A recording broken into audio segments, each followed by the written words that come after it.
nggak ada maksud apapun. Kata-kata ganteng atau cakep itu cuma buat tambahan. Ya mungkin lah ya kode etiknya kena.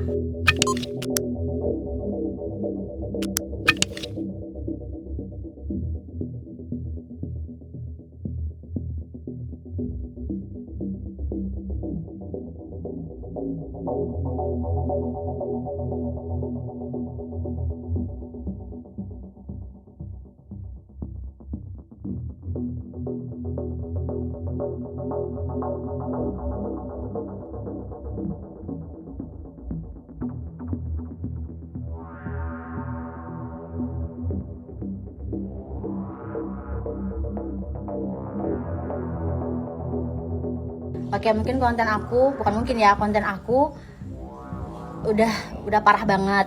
Karena beberapa orang anggap itu mungkin lelucon dan beberapa orang menganggap itu pelecehan seksual. Oke, sebelumnya terima kasih banyak buat teman-teman ataupun saudara-saudara yang sudah mengingatkan dan menasihatkan.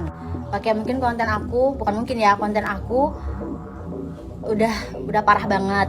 Karena beberapa orang anggap itu mungkin lelucon dan beberapa orang menganggap itu pelecehan seksual. Tapi jujur dari aku pribadi, nggak ada maksud apapun. Kata-kata ganteng atau cakep itu cuma buat tambahan. Ya mungkin lah ya kode etiknya kena. Enggak mungkin lagi, kode etiknya memang kena. Jadi sebelum terjadi hal-hal yang tidak diinginkan, ya mungkin aku take down aja kontennya. Terus aku juga minta maaf. Karena dari aku pribadi bukan mau viral ataupun mau biar terkenal. Dan aku juga nggak nyangka videonya sampai seluas ini. Intinya aku nggak pernah dapat pasien cowok dan aku langsung bilang, anjir sih ganteng kali, nggak pernah sama sekali. Karena saat tindakan udah fokus gitu loh tindakan, dan udah nggak bakal ngebayangin hal-hal kayak gitu, enggak.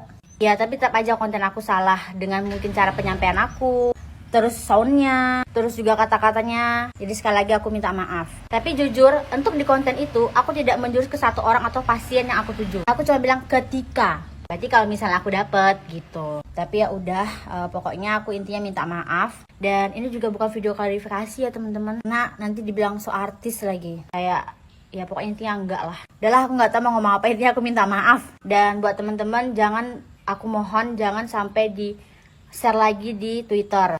Karena menurut aku orang jadi salah paham. Karena aku bikin di situ tetap profesional. Dan mana tahu Twitter atau Instagram nggak bikin kata-kata itu. Jadi aku takutnya orang jadi salah paham. Tapi jujur ya aku nggak sama sekali nggak berniat. Pokoknya nggak berniat orang kayak gitu loh.